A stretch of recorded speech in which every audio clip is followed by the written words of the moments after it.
बिस्मिल्लाहिर्रहमानिर्रहीम। अस्सलाम वालेकुम नाज़रीन, मैं इमरान खान हूँ। एक बड़ा क्लिप वायरल हुआ है।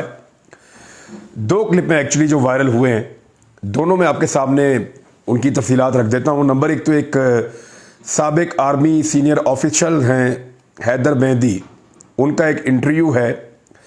ये फजलुर रहमान साहब से मिले थे और इनका फजलुर रहमान साहब से अच्छा ताल्लुक़ था, तो इनको फजलुर रहमान साहब ने कुछ इंकशाफात किए थे जो इन्होंने एक इंटरव्यू में बता दिए हैं। साबिक आर्मी ऑफिशियल हैदर मेहदी क्या कहते हैं, उन्होंने कहा कि एक तो उन्होंने जनरल बाजवा के बारे में कहा कि जनरल बाजवा ने ज़ाती तौर पर बताया कि मैंने नवाज शरीफ को पाकिस्तान से बाहर भिजवाया है।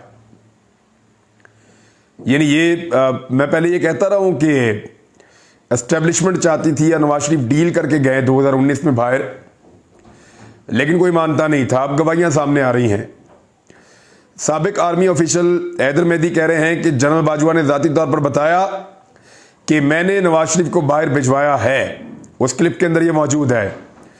दूसरा, उन्होंने साथ ही बताया कि फजलुर रहमान साहब ने उनको बताया कि मैं कसम खाने के लिए तैयार हूं, मेरे सामने कुरान पाक लेकर आओ और जनरल फैज़ हमीद को और जनरल बाजवा को, दोनों को मैं ये पूछूंगा, मेरे सामने इनको बिठाओ, मैं इन दोनों से पूछूंगा कि क्या आप दोनों ने मुझे नहीं कहा था कि पहला धरना लेकर इस्लामाबाद आओ। यानी 2019 में इमरान खान के खिलाफ जो धरना हुआ वो बकौल इस रिटायर आर्मी ऑफिशियल के फजलुर रहमान साहब ने इनको कसम खा के कुरान मजीद का लफ्ज इस्तेमाल करके ये कहा कि जनरल बाजवा और जनरल फैज़, उन दोनों के कहने के ऊपर मैं इस्लामाबाद आया धरना लेकर। यानी इमरान खान की हुकूमत थी, जनरल फैज़ और जनरल बाजवा एक DGISI थे और एक आर्मी चीफ थे, और उसके बाद आपको याद है जनरल बाजवा को एक्सटेंशन भी मिल गई थी। यानी फजलुर रहमान साहब का धरना आया था, बाद में सारी पार्टियां जो हैं उन्होंने मिल के जनरल बाजवा साहब को एक्सटेंशन दी थी, और उस वक्त ये करार दिया गया था कि मुल्क के लिए जनरल बाजवा बहुत ज़रूरी है। और यही शायद एक अच्छा काम है जो इमरान खान साहब ने अपने पूरे दौरे हुकूमत में किया है, जिसपे फौजी इदारे के जो तर्जुमान हैं DGI-SPR वो उस पर तनकीद नहीं करेंगे। बाकी कोई एक चीज़ भी इमरान खान की अच्छी शायद उनको याद नहीं है। ये फैटफ का मामला हो या कुछ भी हो, वो सारा कुछ वो बताना चाहते हैं कि वो उन्होंने किया है या उनके इदारे ने किया है या सिविल लोगों ने किया है, लेकिन करवाया उन्होंने ही है। लेकिन साबका हुकूमत का, इमरान खान साहब का, उनकी टीम का, उनके वज़रा का उन्होंने कभी भी तारीफ नहीं की और उनके बारे में कोई अच्छे जुमले नहीं हैं। खुर्रम दस्तगीर ने एक इंटरव्यू दिया एक टॉक शो में, और जब उससे सवाल किया एंकर पर्सन ने कि जनाब आपको किसने कहा था कि आप 1.5 साल के लिए ये वाली हुकूमत ले लें, तो उस पर उन्होंने बताया कि हमारी गिरफ्तारियां होने वाली थी। उन्होंने कहा कि शहबाज शरीफ से काम शुरू होना था, मुख्तलिफ पॉलिटिकल पार्टी के बहुत सारे लोग करप्शन के केसेस में पकड़े जाने वाले थे, केसेस मंतकी अंजाम की तरफ जा रहे थे और ये केसेस को तेज कर रहे थे, ये खुर्रम दस्तगीर ने कहा। और साथ ही ये कहा, जो खबर मैं आपको सुनाता रहा हूं पहले, कि नैब के हवाले से नए जजेस की अपॉइंटमेंट हो रही है, ज्यादा जजेस तैनात किए जा रहे हैं ताकि तेजी से केसेस को सुने, हर जज के पास ज्यादा केसेस ना हो, कम केसेस हों, ताकि रेफरेंसेस जो नैब ने जमा करवाए, जो FIA ने किए, उनके ऊपर तेजी से काम हो और जो मुल्जिमान हैं उनसे पैसे रिकवर किए जाएं और जो मुजरिम हैं उनको सजाएं दी जाएं। तो उसमें ये बातें अब वो खुद मान रहे हैं खुर्रम दस्तगीर की एक्चुअली एहतसाब बहुत तेज हो रहा था और हमारे केसेस मंतकी अंजाम की तरफ जा रहे थे, और इस साल के आखिर के अंदर सूरत हाल बिल्कुल बदल जाती। साल के आखिर में कैसे बदल जाती? क्योंकि जो इस वक्त की हुकूमत है ये तब अपोजिशन में थे, इनमें बहुत सारे लोग ये समझते थे कि अगर नए आर्मी चीफ की तैनाती होगी तो शायद एस्टेब्लिशमेंट की पॉलिसी वैसी ना रहे जैसी इस वक्त है। यानी एक डील के नतीजे में पाकिस्तान से नवाज शरीफ साहब बाहर चले गए, केसेस के अंदर आपने देखा बहुत ज़्यादा नरमी मौजूद थी, और आप अच्छी तरह जानते हैं कि इदारों को कौन कंट्रोल करता है और अदलिया के ऊपर भी कैसे पाकिस्तान में दबाव डाला जाता है। बहरहाल खुर्रम दस्तगीर ने यह बता दिया कि वो महंगाई के लिए नहीं आए थे, गुर्बत के लिए नहीं आए थे, बेरोजगारी के लिए नहीं आए थे, बैड गवर्नेंस की वजह से नहीं आए थे, गिरती हुई मईशत की वजह से नहीं आए थे। ये सारे काम तो इन्होंने आकर मजीद बर्बाद कर दिए हैं। इमरान खान के दौर में तो बहुत अच्छे चल रहे थे, इन्होंने तो आके बेड़ा गर्क कर दिया है। लेकिन ये एक्चुअली आए थे अपने केसेस के लिए, और अब मानना शुरू हो गए हैं कि इमरान खान साहब, उन्होंने खुद कहा कि इमरान खान साहब 10-15 साल फिर कहीं नहीं जा रहे थे क्योंकि हम सारे फारिग होने वाले थे। तो ये एक एतराफ़ जुर्म है जो अब खुद इम्पोर्टेड सरकार ने शुरू कर दिया। आने वाले दिनों में आप बहुत ज़्यादा इस तरह के जुमले, इस तरह की चीज़ें, इस तरह की बातें सुनेंगे। अब ये दो बहुत बड़े बड़े इंकशाफात हैं, दोनों मैंने आपके सामने रख दिए हैं। एक और चीज़ वो ये है कि इमरान खान साहब की एक तकरीर है, वो मैं निकाल के सुन रहा था। जब फैटफ के कवानीन पास करवाए गए तो उन्होंने बताया था उस दिन, जब ये लोग सारे वॉकआउट करके चले गए थे, हिना रब्बानी खर, जिनको शहबाज शरीफ शाबाश दे रहे हैं, ये हिना रब्बानी खर वो खातून है जो कैमरा के सामने जब फैटफ के कवानीन बना रही थी पाकिस्तान तहरीक इंसाफ की हुकूमत, तो ये वॉकआउट करके बाहर जा रही थी। इन्होंने एहतजाज किया था। शहबाज शरीफ वो शख्स है जो अपने इंटरव्यू में कह चुके हैं, अपने बयानात में कह चुके हैं कि वो एक काला दिन था जिस दिन फैटफ के कवानीन इमरान खान साहब ने पास करवाए थे। मरियम नवाज साहबा अपनी पूरी पार्लिमानी पार्टी को बिठा के, अपने साथ बाकी लोगों को बिठा के सबकी बेइज्जती कर रही है। उसकी वीडियो मौजूद है कि ये शर्म का मुकाम है हम सब के लिए कि ये जो इमरान खान साहब ने फैटफ के कवानीन पास करवा लिए हैं और उसमें हम नैब के बारे में कुछ भी नहीं कर सके। तो ये सब वो लोग हैं जो पूरा जोर लगा रहे थे कि FATF के लिए, पाकिस्तान को ग्रे लिस्ट से निकालने के लिए इमरान खान जो कानून साजी कर रहा है वो कानून साजी ना हो पाए। ये सब लोग वो कोशिश कर रहे थे। आज ये सारे क्रेडिट ले रहे हैं। यानी ये तो ऐसा है कि इम्तिहान दिया इमरान खान ने नतीजा लेने, और जब इम्तिहान दिया बड़ी मेहनत से और पूरा साल मेहनत की, इम्तिहान दे दिया, जिस दिन रिजल्ट था उस दिन रिजल्ट लेने ये चले गए कि ना नतीजा आप हमें दे दें, जो रिजल्ट है वो आप हमें दे दें कि पास हुआ या फेल हुआ। पास हुआ तो उसका क्रेडिट लेंगे, फेल हुआ तो डालो इमरान खान के ऊपर। तो ये इनका तरीकाकार है। और सबसे पहले जो क्रेडिट लेने के लिए किया वो पाक फौज के तर्जुमान DGI SPR जो है, उन्होंने कहा कि उन्होंने आर्मी चीफ ने एक बनाया था सिस्टम और उसके तहत हुआ। हालांकि हमाद अदर ने दिन रात काम किया है, बाकी वज़रा ने दिन रात काम किया है, कैबिनेट ने काम किया है, वजारत कानून ने काम किया है, सब ने मिलकर बहुत सारा काम किया तब जाकर, और फौज ने भी बहुत काम किया है। जब कंसेंसस पैदा नहीं होता मुख्तलिफ जगहों पे, तो फौज एक ताकतवर, एक मजबूत इदारा है। ये इदारा फिर लोगों के अंदर एतमाद पैदा करता है, कुछ थोड़ा कंसेंसस पैदा करता है। कहीं गवर्नमेंट जोर लगाती है, कहीं ये जोर लगाते हैं, कहीं ब्यूरोक्रेसी लगाती है, मिलजुल कर होता है। तो क्रेडिट लेने का जो गेम है या खेल है वो मेरे ख्याल में बंद होना चाहिए। साबका हुकूमत को भी क्रेडिट दिया जाना चाहिए। अब आए इस बात पर कि इमरान खान साहब ने क्या कहा था। उन्होंने कहा कि ये तो पाकिस्तान को ब्लैक लिस्ट में धकेलना चाहते हैं, ये तो साजिश करते हैं। ये कानून साजी के बदले में एक और कानून साजी चाहते थे, और जो ड्राफ्ट ये बनाकर लाए थे पीपल्स पार्टी और नून लीग वाले, वो इतने शर्मिंदा हुए बाद में। उसमें नैब के टोटल 38 कवानीन है, 38 में से 34 को तब्दील कर रहे थे। यानी नैब अमली तौर पे खत्म कर रहे थे इमरान खान के दौर में। इमरान खान ने इनकार कर दिया और उसने कहा अपनी पूरी ताकत इस्तेमाल करो और ये फैटफ का कानून जो है इसको पास करवाओ ताकि पाकिस्तान ग्रे लिस्ट में से निकले।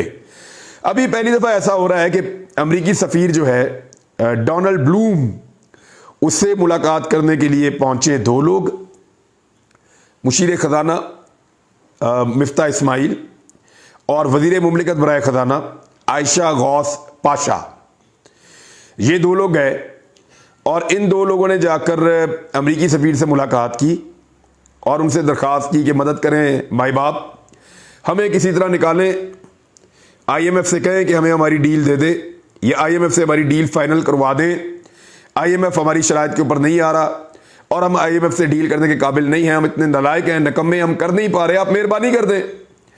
अब ये दिन भी पाकिस्तान देख रहा है कि पाकिस्तानी डील नहीं कर पा रहे, डील करने की कैपेसिटी नहीं है। एक ऐसी तजर्बाकार हुकूमत आई है जिसकी मौजूदगी में IMF से डील करना मुमकिन नहीं रहा, और अब अमेरिकी सफीर के पांव पड़े जाके कि आप हमें किसी तरह से IMF से रिलीफ लेकर दें और हमारी डील उनके साथ तय करवाएं ताकि IMF डील पे दस्तखत करे और हमें $90 करोड़ मिल जाएं। पाकिस्तानियों को जो है पीस के रख दिया है $90 करोड़ के लिए इन्होंने। यहां पे ये तासुर है पाकिस्तान में कि जो रिजीम चेंज ऑपरेशन हुआ है, खासतौर पे इमरान खान साहब भी ये कहते हैं कि अंदरूनी सहूलतकारों ने मिलकर, अमेरिका ने ये ऑपरेशन करवाया है और वो नहीं चाहेगा अमेरिका या वो सहूलतकार या मीर जाफर मीर सादिक जिन्हें इमरान खान कहते हैं कि दोबारा इमरान खान की हुकूमत वापस आ जाए। तो इसके लिए मौजूदा हुकूमत को अमरीकी सपोर्ट की ज़रूरत है और ये दो लोग जाकर मिलें। अब देखें कि अमेरिका इनको कितनी सपोर्ट देता है, क्योंकि देखें अगर IMF पैसे दे देता है, IMF के साथ आपकी डील मुकम्मल हो जाती है, तो इसका मतलब है पाकिस्तान काबिल कबूल है इस मईशत के साथ कि इसको इतने पैसे दे दें और उम्मीद रखें कि हमारे पैसे कुछ वापस आ जाएंगे। तो इसमें फिर सऊदी अरब भी रिस्क ले सकता है, UAE भी ले सकता है, तुर्की और चाइना भी ले सकते हैं। फिलहाल तो सारे इनकार कर रहे हैं, सबने ठेंगा दिखाया है। लेकिन अगर अमेरिका से कहकर IMF से कोई रिलीफ पाकिस्तान लेने में कामयाब हो गया तो छोटे मोटे इम्कानात पैदा हो जाएंगे बाकियों के लिए भी कि वो भी थोड़ा बहुत रिलीफ दे दें या थोड़ी गुंजाइश पैदा हो जाए। लेकिन अभी इसके बारे में आप कुछ क्लियरली कह नहीं सकते। बेनज़ीर कत्ल केस के हवाले से राव अनवर ने कुछ इंकशाफात किए हैं। सीनियर सहाफ़ी बदर अब्बास साहब, उन्होंने इसके बारे में बताया है और ये बड़े हैरान कुन इंकशाफात हैं। राव अनवर का ये कहना है, एतराफ़ जुर्म है बल्कि ये, और डाल दिया एक मरे हुए शख्स के ऊपर, रहमान मलिक पे, कि रहमान मलिक ने मेरे ऊपर दबाव डाला था कि मैं मुशर्रफ का नाम शामिल कर दूं इस केस के अंदर और मुशर्रफ को फिक्स कर दूं इस केस के अंदर अपनी तहकीकात में। उन्होंने कहा मैं तो दस्तखत नहीं कर रहा था। रहमान मलिक उस वक्त वज़ीर दाखिला थे, उन्होंने मुझ पर दबाव डाला, 2010 की बात है, दबाव डाला और मेरे से वो दस्तखत करवाए। अब ज़रा समझिए आप, ये एक एतराफ़ जुर्म है। अगर आप सरकारी ओहदे पे बैठे, आपसे कोई गलत काम करने के लिए कह रहा है तो आप इनकार कर देते हैं। आपको ज़बरदस्ती कोई गलत काम करवा नहीं सकता। आपकी ट्रांसफ़र या पोस्टिंग मैक्सिमम की जा सकती है, कहीं और भिजवाया जा सकता है, OST बनाया जा सकता है, लेकिन एक साबिक आर्मी चीफ को और एक साबिक सदर पाकिस्तान को, उसको एक कत्ल के मुकदमे में मुलव्वस कर देना बगैर तहकीकात के, ये बहुत बड़ा जुर्म है जिसका एतराफ़ राव अनवर ने किया है बदर अब्बास साहब के बकौल, उन्होंने ये खबर दी है। तो अब आप इसको समझिए, ये जुर्म इस वक्त वो क्यों कर रहे हैं एतराफ़ जुर्म। एक तो जो मेन आदमी है उसका इंतकाल हो गया रहमान मलिक का, अब उसमें जो मर्जी डालें। हालांकि अच्छा बच्चा जो है वो तो जरदारी साहब के हैं, राव अनवर। तो राव अनवर को जो कहा होगा मुबैना तौर पे या जैसे समझ आती है वो तो जरदारी साहब ही कहेंगे, लेकिन अब वो जरदारी साहब का नाम तो ले नहीं सकते, तो एक मरा हुआ शख्स है उसका नाम ले लो, तो उसका नाम ले लिया। अब किया ये इसलिए जा रहा है कि जनरल मुशर्रफ को पाकिस्तान वापस लेकर आना है। उसका नंबर एक फ़ायदा ये होगा कि फ़ौज का एक मुराल आएगा, जनरल मुशर्रफ से फ़ौज का मुराल बनता है कि ये देखें फ़ौज का जर्नैल है, फ़ौज आज भी अपने जर्नैल के साथ खड़ी है, तो you should stand with your journals, और इस किस्म का जो है वो एक तासुर बनेगा, एक माहौल ऐसा बनेगा। लेकिन इसका सबसे बड़ा बेनिफिशरी, मैं आज आपको कह रहा हूं, मेरा ये लिंक आप रिकॉर्ड करके रख लें, इसका सबसे बड़ा बेनिफिशरी नवाज शरीफ होगा। वो कैसे? जनरल मुशर्रफ जब पाकिस्तान वापस आएंगे तो वो उनको ले जाया जाएगा जनाब चक शदाद फार्म हाउस में, वहां पे सारी फैसिलिटीज पैदा की जाएंगी, लोग भी जाएंगे, मिलेंगे भी, हालात भी ऐसे पैदा होंगे, जनरल मुशर्रफ वहां पे रहेंगे, जितनी जिंदगी है वहां गुजारेंगे। अब नवाज शरीफ के लोग ये कहेंगे कि भी नवाज शरीफ को भी आने दें। फिर अगर जनरल मुशर्रफ एक मुजरिम है और उसको आप जेल के अंदर नहीं डाल रहे और वापस ला के उसको उसके फार्म हाउस पे आज़ाद छोड़ रहे हैं, तो फिर नवाज शरीफ भी एक मुजरिम है, उसको भी आप जेल में डालें, वापस ला के उनको भी रायवेंट फार्म हाउस पे छोड़ें, ताकि वो अपनी पार्टी को रायवेंट से बैठ के चलाएं, लोगों से मुलाकातें करें। अगले इंतखाबात में नवाज शरीफ के लिए क्योंकि राह हमवार करनी है, तो ये जनरल मुशर्रफ वाला जो एपिसोड है, याद रखिएगा, इसकी सबसे बड़ी बेनिफिशरी PMLN होगी, क्योंकि नवाज शरीफ इसी का सहारा लेकर इसी की आड़ में पाकिस्तान वापस आएंगे और रायविंड में बैठेंगे। रायविंड में बैठ के वो अपनी पूरी पार्टी को कंट्रोल करेंगे और सारे मामलात को वहां से बैठकर चलाएंगे। जस्टिस अतर मिनुल्लाह साहब ने दोबारा शिकवा उठाया है और बात उठाई है मिसिंग पर्सन के हवाले से, और उन्होंने कहा कि पाकिस्तान की रियासत जबरी गुमशुदगियों में शामिल है, मुलव्वस है। तो मैं पहले भी कहता रहा हूं, आज भी कह रहा हूं कि जबरी गुमशुदगियां नहीं होनी चाहिए, लोगों को मिसिंग पर्सन नहीं बनाना चाहिए। रियासत अगर किसी को गिरफ्तार करना चाहती है, करे, कानून के मुताबिक कार्रवाई करे, कानून को अपना बेहतर करें, शवाहिद को बेहतर करें, इन्वेस्टिगेशंस को बेहतर करें, तो इन चीज़ों को जब आप बेहतर करेंगे तो फिर आपको जबरी तौर पे किसी को गुमशुदा करने की ज़रूरत नहीं रहेगी। आप बहुत कम अगर कोई ऐसा हो तो चले, कोई बात नहीं, लेकिन बड़े पैमाने पर ये चीज़ें होना रियासत के लिए कुछ अच्छी खबर नहीं होती और कोई अच्छा तासुर नहीं बनाती। DGISPR का जो कमेंट सेक्शन है वो खुला हुआ है और उसके ऊपर लगातार कमेंट्स आ रहे हैं। यानी अभी जो उन्होंने ट्वीट्स किए हैं खासतौर पे फैटफ के हवाले से या दीगर चीज़ों के हवाले से, वहाँ जो कमेंट्स आते हैं उनमें 95% हमने चेक किया तकरीबन नेगेटिव होते हैं, मनफी होते हैं। लोग न्यूट्रल होने के ताने दे रहे हैं, जबकि लोगों की एक बहुत बड़ी तादाद ये समझती है कि मौजूदा हालात के जिम्मेदार अस्करी क़यादत भी है, जिसने इंपोर्टेड सरकार बनने में रुकावट डालने की बजाय उसको मदद फराहम की है। पहले कमेंट सेक्शन बंद कर देना कुछ लोग समझते थे कि मसलों का हल है, लेकिन जितने भी ट्वीट किए हैं DGISPR ने, उनके रीट्वीट्स कम हैं। हालांकि रीट्वीट्स कई गुना ज़्यादा होते हैं, कमेंट कई गुना कम होते हैं। यहाँ रीट्वीट्स कई गुना कम हैं और जो कमेंट्स हैं वो कहीं पे 8 गुना, 5 गुना, 10 गुना इतने ज़्यादा लोगों ने किए हैं और उनमें 95% जो हैं वो नेगेटिव कमेंट्स हैं। कुछ सोशल मीडिया के जो सार्फिन हैं उन्होंने शिकायत की है कि जो DGISPR का ऑफिशियल ट्विटर हैंडल है वहाँ से उन्हें ब्लॉक कर दिया गया है। अच्छा, ये मेरे दिमाग में बात आ रही है कि एक इनफरादी हैसियत में एक शख्स तो ब्लॉक कर सकता है शहरियों को या लोगों को, लेकिन क्या एक ऑफिशियल हैंडल भी ऐसा कर सकता है? इदारे जो हैं वो तनकीद बर्दाश्त करते हैं और ये एक पैमाना होता है कि उनको पता चलता है कि लोग उनके बारे में क्या सोच रहे हैं, यानी उनकी पॉलिसी के बारे में लोग क्या सोच रहे हैं। अब ये किस तरह की पॉलिसी है कि तनकीद आप बर्दाश्त ना करें, या हो सकता है जो अकाउंट ब्लॉक किए गए हों उन्होंने बहुत ज़्यादा बिलो द बेल्ट वो गए हों, लेकिन इसके बावजूद ये बड़ा मुश्किल होता है। सूरत हाल में आपने देखना होता है कि हमने सूरत हाल को बेहतर कैसे करना है, हमने लोगों को कायल कैसे करना है, हमने अपने इमेज को बिल्ड कैसे करना है। ये करने की बजाय सूरत हाल से फरार जो है वो मुझे नहीं लगता कि कोई ऑफिशियल किसी इदारे का हैंडल जो है वो ऐसा करे। अब तक के लिए इतने, अपना ख्याल रखिएगा, अपने चैनल का भी। अल्लाह हाफ़िज़।